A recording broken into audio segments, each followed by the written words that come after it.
मेरा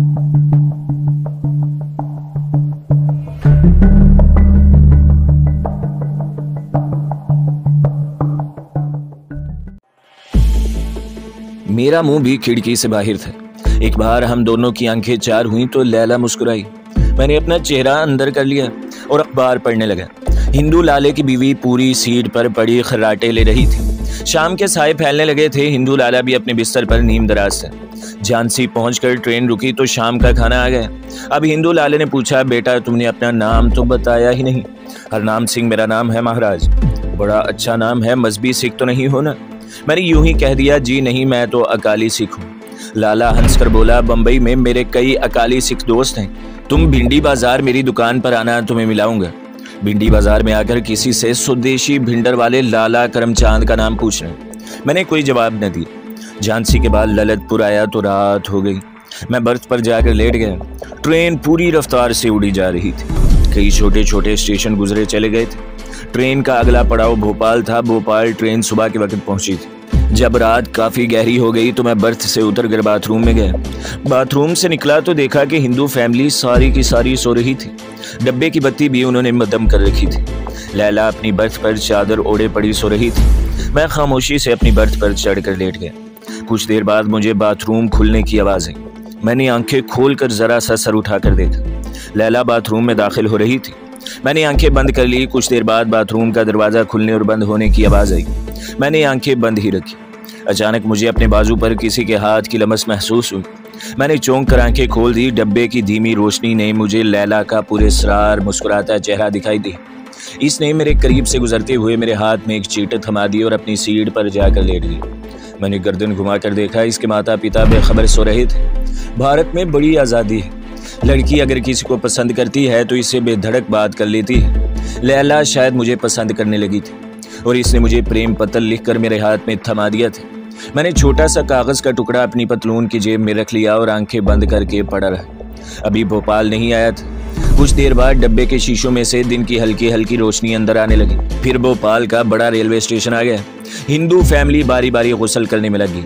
सबसे आखिर में मैं गया। ट्रेन की रफ्तार हल्की हो रही थी। भोपाल करीब था।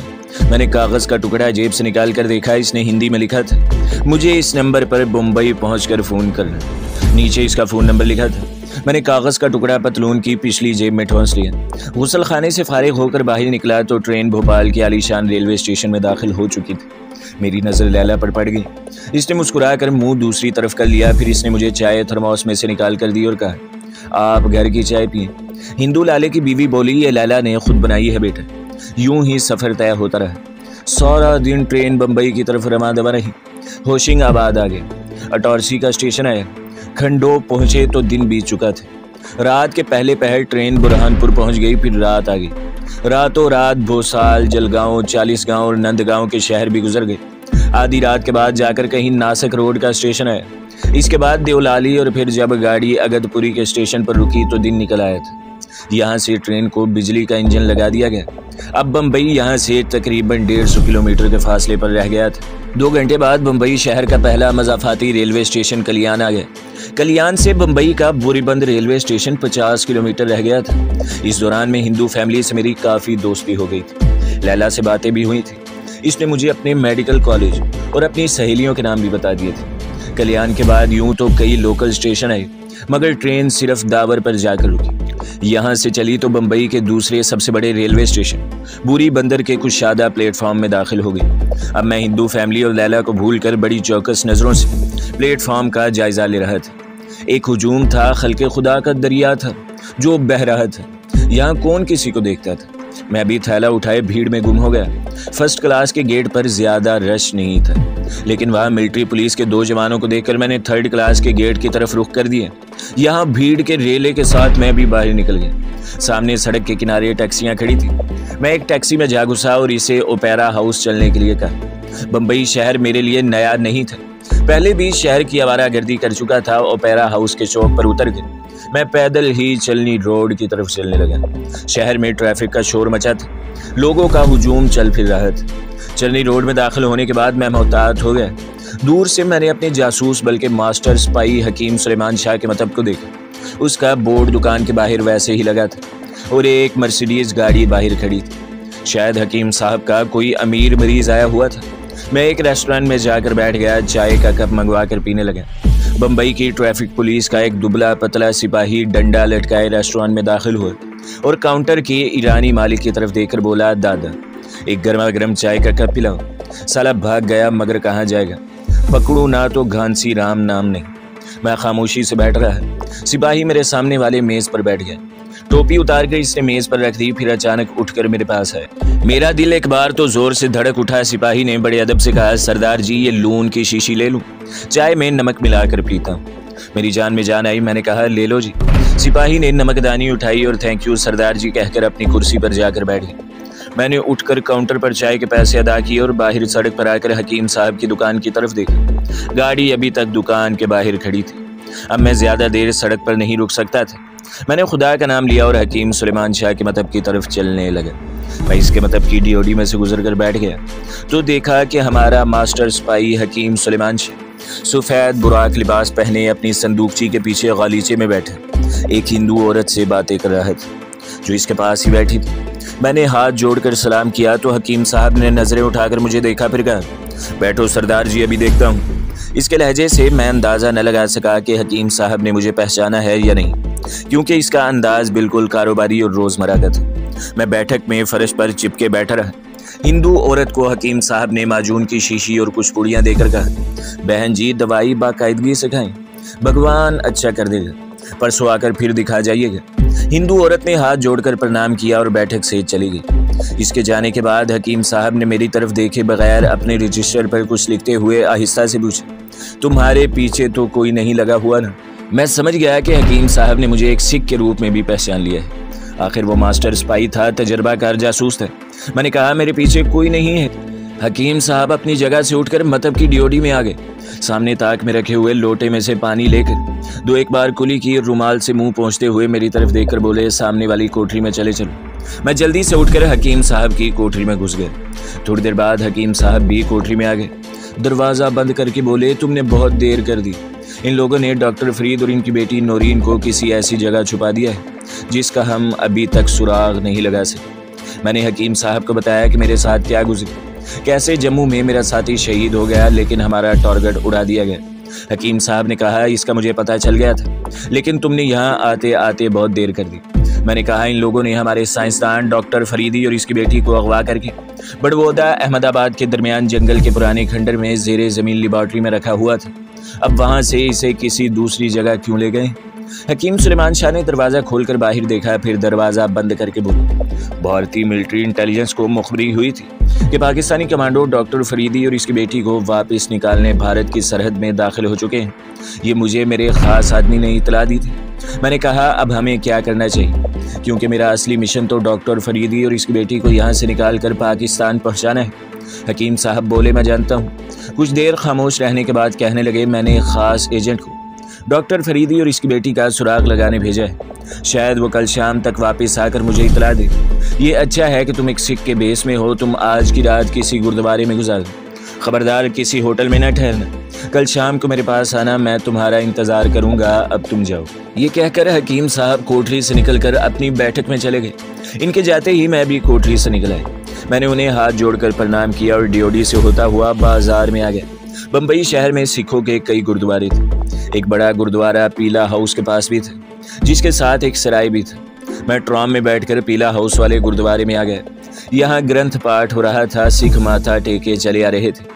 मैंने भी अंदर जाकर माथा टेका, प्रसाद लिया और सराय में आकर एक अकाली सिख को देखा कि नीली पगड़ी पहने सबज कुर्सी लगाए रजिस्टर सामने रखे बैठा है। मैंने जाकर शस्त्री अकाल की और बताया कि मैं दिल्ली से आया हूँ, इतने पैसे नहीं हैं कि किसी होटल में ठहरे। अकाली सिख ने बेनियाजी से कहा, 50 रुपए लगेंगे सरदार जी, 2 रातें रह सकोगी। धर्मशाला में जगह नहीं है। मैंने इसी वक्त जेब से 50 रुपए निकाल कर अकाली सिख सेवादार के हवाले कर दिए।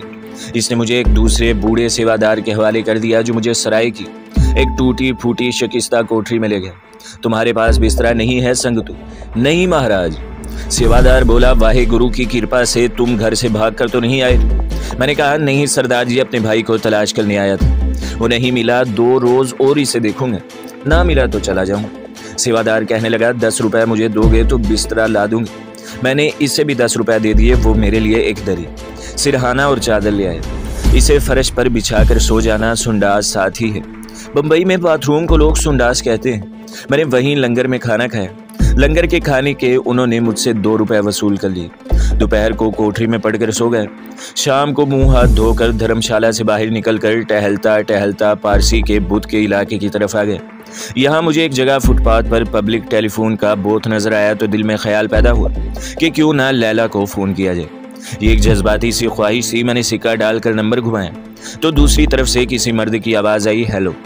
मैंने आगे से कोई बात न की और फ़ौरन रिसीवर रखकर फ़ोन बंद कर दिया। एकदम ख्याल आया कि मैं यहाँ रोमान लड़ाने नहीं आया। इस किस्म की छोटी छोटी जज्बाती ख्वाहिशात पर काबू पाना भी कमांडो की तरबियत में शामिल होता है।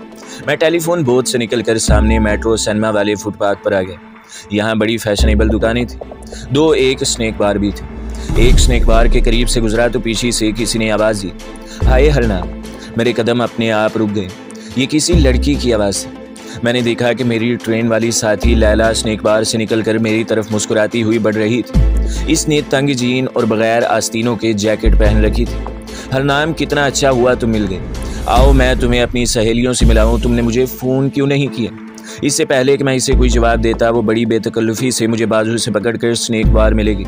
ये एक छोटा सा साफ़ सुथरा और चमकीले फर्नीचर वाला स्नैक बार था। लैला की सहेलियाँ भी मॉडर्न लिबास में थी और कोई मशरूब पी रही थी। लैला ने मुस्कुराकर कहा, माय फ्रेंड्स, ये मेरे दोस्त हरनाम सिंह हैं, पंजाब से आए हैं, बम्बई, बड़े स्मार्ट हैं, इज़न्ट इट। लड़कियों ने हेलो हेलो कहकर मुस्कुराते हुए मेरा खैर मकदम किया। गोलियों से भरा हुआ रिवॉल्वर इस वक्त भी मेरी जैकेट की अंदरूनी जेब में था। मैं वहाँ रुकना नहीं चाहता था, लेकिन लैला ने ज़बरदस्ती मेरे लिए आइसक्रीम मंगवा ली। फिर एक एक करके हेलो हेलो करती सारी लड़कियाँ चली। खुदा जाने शायद वो लैला को अपने बॉयफ्रेंड के साथ गपशप करने का मौका देना चाहती थी। लैला इस मॉडर्न लिबास में बड़ी खूबसूरत लग रही थी। वो बाजू से बाजू मिलाकर बैठ गई और बोली, क्या तुम मुझसे दोस्ती करना नहीं चाहते हरना? मैंने ज़रा पीछे खिसकते हुए कहा, क्यों नहीं क्यों नहीं। फिर तुमने मुझे फ़ोन क्यों नहीं किया? वो मुस्कुराते हुए बोली। मैंने कहा, अभी आज ही तो मैं आया हूँ, बस गैराज में भाई साहब के पास गया, खाना खाया और ज़रा सैर को निकला कि तुमसे मुलाकात होगी। सोचा था शाम को तुम्हें फ़ोन करूँगा। लैला ने बिल मंगवाया और परस खोलकर नोट निकालते हुए बोली, अच्छा हुआ तुम मिल गए। मेट्रो में बड़ी अच्छी म्यूज़िकल फ़िल्म लगी है, चलो इसका प्रीमियर शो देखते हैं। नहीं नहीं लैला, मुझे एक ज़रूरी काम है। लैला की बेतकल्लुफ़ी से मुझे खौफ आने लगा था कि खामखा मुझे किसी मुश्किल में ना फंसा दे, लेकिन वो मेरे पीछे ही पड़ गई। जहाँ तक मैंने अंदाज़ा लगाया बस वो मेरे साथ थोड़ा अच्छा वक्त गुजारना चाहती थी। फिर मैंने भी सोचा कि चलो इस तरह सिनेमा हॉल में कम से कम 3 घंटे तो गुजर जाएंगे। मैं इसके साथ हो ली। लैला ने बॉक्स के 2 टिकट लिए और हम ट्विस्टर बॉक्स में आकर बैठ गए। फिल्म शुरू हुई तो लैला ने प्यार मोहब्बत की बातें शुरू कर दी। मुझे इनसे कोई दिलचस्पी नहीं थी। मेरी जैकेट की अंदरूनी जेब में जो रिवॉल्वर था, मैं नहीं चाहता था कि लैला का हाथ इस तक पहुंचे, मगर मुंबई शहर के सिनेमाओं के बॉक्स इस मामले में काफ़ी बेबाक साबित हो रहे थे। फिर भी मैंने अपने पिस्तौल की राज को मुनकशिफ होने से बचा लिया। फिल्म ख़त्म हुई तो हम बाहर निकल आए तो शाम थी। सिनेमा की बिल्डिंग और फुटपाथ पर नेवन साइंसेस की रोशनियां बिखरी हुई थी। लैला मेरे साथ बिल्कुल लगकर चल रही थी। हम किसी खाली टैक्सी के इंतज़ार में फुटपाथ के किनारे खड़े थे कि 2 आदमी जो शक्लो सूरत से ही बदमाश लगते थे करीब आकर लैला को हवस आलूद नज़रों से तकने लगे। मैं खामोश रहा। इतने में गुंडे ने आवाज़ कसर। लैला ने इसे झाड़ पिलाई तो इसने आगे बढ़कर इसके बाजू को पकड़कर अपनी तरफ खींचा और फाहिश गाली दी। मैंने लपक कर गुंडे की गर्दन पर हाथ मारा तो वो गिर पड़ा, लेकिन इसके साथी ने चाकू निकाल लिया और मुझ पर हमलावर हुआ। अब मैं रिवॉल्वर निकालने पर मजबूर हो गया। मैंने जैकेट में से पिस्तौल निकाला ही था कि फर्श पर पड़ा हुआ गुंडा भी चाकू निकालकर मेरी तरफ लपका। मैंने फायर कर दिया। गोली दूसरे गुंडे की छाती में जाकर लगी। खून का फुवारा उबल पड़ा। वो गुंडा और दूसरा गुंडा भाग गया। लैला चीख मारकर सिनेमा हॉल की तरफ दौड़ी। मैं अकेला रह गया। लोग मुझे पकड़ने के लिए दौड़ते तो मैंने हवा में 2 फायर किए। लोग पीछे को गिरे। मैं एक तरफ उठकर दौड़ पड़ा। लोग मेरे पीछे शोर मचाते भागे आ रहे थे। मैं सड़क पार करके दूसरी तरफ आया तो यहाँ भी लोग मुझे पकड़ने के लिए मेरी तरफ लपके। मैंने यहाँ एक और फायर कर दिया। वहाँ एक अफरा तफरी मच गई। ट्रैफिक रुक गई। सिपाही सीटियाँ बजाने लगे। मैंने एक टैक्सी खड़ी देखी, पिस्तौल दिखाकर ड्राइवर को बाहर निकाला और खुद इसे स्टार्ट करके एक तरफ को भाग खड़ा हुआ। मैं तेज़ रफ्तारी से गाड़ी चलाता गेटवे ऑफ इंडिया की तरफ निकल गया। वहाँ से लेमिंगटन रोड पर आ गया। यहाँ एक जगह गाड़ी खड़ी कर दी और चुपके से निकलकर एक तरफ रवाना हो गया। 2-3 बाजार घूमकर मैंने एक टैक्सी पकड़ी और इसे पीला हाउस की तरफ चलने को कहा। पीला हाउस से एक चौक पीछे ही मैं टैक्सी छोड़ दी और यहाँ से 2-3 गुंजान बाजारों में से गुजरता हुआ चरनी रोड पर निकला। शुरू रात की हल्की रोशनियों और अंधेरों में चलता हुआ मैं हकीम साहब के मतब में आया तो देखा कि वो अकेले बैठे टेबल लैंप की रोशनी में किसी किताब की वर्क गर्दानी कर रहे थे। मेरे चेहरे ही से उन्होंने मेरे अंदर की घबराहट को भांप लिया था। मुझे कोठरी में जाने का इशारा किया और खुद भी मेरे पीछे पीछे अंदर आ गए। तुम अपने साथ मुझे भी मरवाओगे? तुम्हें कल शाम आने को कहा था, उन्होंने मुझे किसी कदर डांटते हुए कहा। मैंने उन्हें सूरत हाल बताई तो अपनी गुस्सीली आवाज़ को दबाते हुए बोली, तुम आवारा लड़कियों के पीछे हमारे मिशन को तबाह करने पर तुले हुए हो। मुझे हेडक्वार्टर तुम्हारी शिकायत करनी होगी। मैंने कहा, मुझसे बड़ी भयानक गलती हो गई है, लेकिन यह सब कुछ इत्तेफाक से हुआ है। हकीम साहब बोले, मुझे अफसोस है, ये बात तुम्हारे रिकॉर्ड में आ जाएगी। बहरहाल मैं तुम्हें कैंची और सेफ्टी रेजर लाए देता हूँ और जितनी जल्दी हो सके अपना सिखों वाला हुलिया बदल डाल। वो दरवाज़ा बंद करके चले गए। चंद लम्हों के बाद उन्होंने मुझे कैंची और शेविंग का सामान ला कर दिया। मैं गुसल खाने में घुस गया। जल्दी जल्दी पगड़ी उतार कर सर के बाल काटे, दाढ़ी मूंडी और फिर से क्लीन शेव नौजवान बन गया। हकीम साहब ने मेरे कपड़े खुद कैंची से रेजा रेजा कर दिए। मुझे पहनने को नई पतलून और पुरानी जैकेट देकर कहा, अब तुम्हें कल तक इसी कोठरी में बंद रहना होगा। कल शाम को मेरा एजेंट आकर जो इतला देगा, इसके मुताबिक अगला प्रोग्राम तैयार होगा कि तुम्हें क्या करना चाहिए। सारी रात और कल का सारा दिन मैं कोठरी में बंद रहा। दूसरे दिन के अखबारों में मेट्रो सिनेमा के बाहरी शहर के गुंडे के कत्ल की खबर चौकट्टे में छपी थी। खबर में यह भी लिखा था कि फायरिंग के बाद कातिल और इसके साथी औरत दोनों फरार होने में कामयाब हो गए हैं। लैला के फरार का पढ़कर मुझे खुशी हुई। इसमें इस बेचारी का कोई कसूर नहीं था। अगर पकड़ ली जाती तो इनके ख़ानदान पर एक नई मुसीबत टूट पड़ती। दूसरा दिन भी गुजर गया। शाम को हकीम साहब का ख़ास एजेंट इतला लेकर आ गया। रात को मतब बंद करने के बाद हकीम साहब मेरे पास कोठरी में आ गए। वो मेरे लिए खाना भी लाए थे। मैं खाना खाने लगा। उन्होंने कहा, पूरी तरह से डॉक्टर फरीदी और इसकी बेटी नौरीन की निशानदेही नहीं हो सकी। अपना एजेंट सिर्फ इतनी खबर लाया है कि भारतीय मिलिट्री इंटेलिजेंस ने इन दोनों को अहमदाबाद से 80 मील दूर एक कस्बे रखेलपुर से 1.5 कोस दूर एक पुराने किले में रखा है, जहां पूना रेजिमेंट की एक कंपनी पहरा दे रही है। मुंह अंधेरे हमारा एजेंट पुलिस इंस्पेक्टर की वर्दी में जीप लेकर आएगा। तुम्हें इसके साथ सूरत शहर तक जाना होगा, जो यहाँ से 250 किलोमीटर के फासले पर है। सूरत में वो तुम्हें हमारे एक और आदमी के हवाले करेगा। वो तुम्हें अपनी निगरानी में अहमदाबाद और फिर वहाँ से कस्बा रखेलपुर तक पहुँचाएगा। रखेलपुर में तुम्हें क्या करना होगा, ये वो आदमी तुम्हें सब कुछ समझाएगा। एक बात याद रखना, तुम्हारा मिशन एक अहम तरीन कौमी मिशन है। अगर तुमने अब ऐसी कोई गलती की तो तुम जिंदा बचकर वापस पाकिस्तान नहीं जा सकोगे। अपना पिस्तौल मुझे दे दो और अब तुम्हें इसकी ज़रूरत नहीं है। खाना खाने के बाद मैं बिस्तर पर लेट गया। आधी रात के बाद जाकर कहीं आँख खुली। मुंह अंधेरे मुझे हकीम साहब ने जगा दिया। उन्होंने मुझे 1000 रुपये देते हुए कहा, इन्हें अपने पास रखना। अब तुम्हारा नाम अहमद भाई है। तुम बहराइच के रहने वाले हो और बचपन में ही तुम्हारे माँ बाप मर गए थे। तुम्हारा कोई बहन भाई नहीं। तुम रखेलपुर में नौकरी की तलाश में आए हो। ये मंसूबा तुम्हारे लिए इसलिए बनाया गया है कि तुम गुजराती जुबान रवानी से बोल लेते हो। रखेलपुर में रहकर तुम्हें जो कुछ करना होगा वो हमारा सूरत शहर वाला एजेंट तुम्हें समझाएगा। अब तैयार हो जाओ, जीप आ गई है। हकीम साहब मुझे ड्यूटी में ले आए। यहाँ पुलिस इंस्पेक्टर की वर्दी में दुबला पतला आदमी खड़ा था। हकीम साहब ने मुझे इससे मिलवाया और कहा, इंस्पेक्टर साहब आपका शुक्रिया, बस इस यतीम बच्चे को सूरत पहुँचा दें। वहाँ कोई काम दाम करेगा, यहाँ तो बेकार फिरता है। इंस्पेक्टर ने मुस्कुराकर कहा, फिक्र न करिए हकीम साहब, मैं उधर ही जा रहा हूँ। इंस्पेक्टर ने मुझे जीप में पीछे बैठने को कहा और जीप रवाना हो गई। जीप सारी रात सड़क पर चलती रही। रास्ते में सिर्फ एक जगह रुककर हमने एक चाय खाने में चाय का एक कप पिया। एक जगह पुलिस ने चेकिंग के लिए रोका तो पुलिस इंस्पेक्टर को देखकर सिपाही सैल्यूट मारकर अलग हट गए। सुबह जीप एक छोटे शहर में पहुंची, जिसका अब नाम मुझे याद नहीं रहा। हमने नाश्ता किया। पुलिस इंस्पेक्टर की हर जगह आओ भगत हो रही थी। किसी को खबर नहीं थी कि यह शख्स हमारा खुफिया एजेंट है। ताज्जुब की बात है कि इस शख्स ने रास्ते में भी मुझसे मिशन के बारे में एक बात तक न की थी। बस इधर उधर की बातें करता रहा। दोपहर से कुछ पहले हम सौराष्ट्र के दूसरे बड़े शहर सूरत पहुंच गए, जो एक पुरानी बंदरगाह भी थी। बहुत बड़ा और बारौनक शहर था। पुलिस इंस्पेक्टर मुझे शहर से बाहर मज़ाफ़ात में बने हुए एक क्वार्टर में ले गए। यहाँ 2-3 पुरानी खटारा कारें बाहर खड़ी थी। क्वार्टर के सहन में एक मजबूत जिस्म का आदमी कमीज और मैली सी पतलून पहने एक इंजन की मुरम्मत कर रहा था। पुलिस इंस्पेक्टर को देखकर इसने सलाम किया और अपने शागिर्दे से कहा कि जाकर बाजार से खाने को मछली वगैरह ले आए। जब लड़का चला गया तो पुलिस इंस्पेक्टर ने इसे कहा, दादा हकीम साहब ने इसे भेजा है, बाकी तुमको सब कुछ मालूम ही है। वो आदमी जिसका नाम दादा था या इसका लक़ब था बोले, कोई बात नहीं, इसका नाम अहमद भाई है ना? हाँ, अब तुम जानो तुम्हारा काम। हम चारपाइयों पर बैठ गए, शागिर्द मछली और रोटियां लेकर आ गए। हमने डट कर खाना खाया। इसके बाद पुलिस इंस्पेक्टर जीप में बैठकर वापस रवाना हो गया। दादा बोला, अहमद भाई रात की गाड़ी से अहमदाबाद चलेंगे, तुम बेशक अंदर जाकर आराम करो। मैंने कोई सवाल न किया क्योंकि सबको मालूम था कि किसको क्या करना है। मैं शाम तक सोता रहा। रात का खाना मैंने दादा के साथ मिलकर खाया। फिर इसने चाय बनाकर मुझे दी और खुद भी एक प्याली लेकर मेरे सामने बैठ गया। इस वक्त वहां सिवाय हम दोनों की और कोई नहीं था। दादा कहने लगा, मैं तुम्हें रखेलपुर ले जाकर फेरोज भाई से मिलवाऊंगा। वो मेरा चचा है और रखेलपुर में इसकी अपनी छोटी सी जिम्मेदारी है। वो मेरे बारे में इससे ज्यादा कुछ नहीं जानता कि मैं इसका भतीजा हूँ और सूरत शहर में मोटर मैकेनिक हूँ और अकेला ही रहता हूँ। तुम भी इससे हरगिज अपने मिशन के बारे में कभी कोई बात न करना। मैंने कहा, मुझे वहाँ क्या करना होगा? दादा बोला, वही अब बताने लगा। मेरा चचा फेरोज भाई तुम्हें रखेलपुर कस्बे की पोस्ट ऑफिस में किसी किस्म की छोटी मोटी नौकरी दिलवा देगा। तुम्हें वहाँ रहने को एक कोठरी भी मेरे चचा की हवेली में मिल जाएगी। कस्बे का वही एक डाकखाना है, वहाँ से हफ्ते में 2 बार इसी पुरानी किले को डाक जाती है जहाँ हमारी इतला के मुताबिक पूना रेजिमेंट की कंपनी मुकीम है और जिसने डॉक्टर फरीदी और इसकी बेटी को वहाँ छुपा रखा है।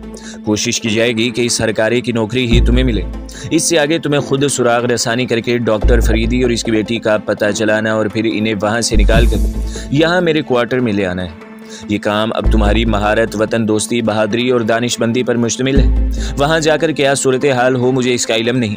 बहरहाल तुम्हें हर सूरत हाल में इंतहाई होशियारी से काम करना होगा और चाहे तुम्हें वहाँ दर्जन भर खून भी करने पड़े, तुम्हें डॉक्टर फरीदी और इसकी बेटी को वहाँ से निकाल कर लाना है। वो पाकिस्तान का विरसा और सरमाया है। हम रात को गाड़ी से अहमदाबाद रवाना हो। सूरत से अहमदाबाद का फासला 200-300 किलोमीटर है। ट्रेन भी एक्सप्रेस थी। इसने हमें दूसरे दिन कोई 9 बजे सुबह अहमदाबाद पहुंचा दिया। हमने स्टेशन के सामने एक होटल में बैठकर नाश्ता किया। हम वहाँ गुजराती जुबान ही बोल रहे थे। यहाँ से हम एक खटारा बस में सवार होकर कस्बा रखेलपुर की तरफ चल पड़े। 80 मील का ये फासला बस ने रास्ते में कई जगह आराम करने के बाद 4 घंटों में तय कर दिया। तो दोस्तों, अगली किस्त देखने के लिए हमारे चैनल को सब्सक्राइब करें, वीडियो को लाइक करें और बेल के आइकॉन को भी दबा दें ताकि हर जो आने वाली वीडियो है वो आपको सबसे पहले मिलती रहे।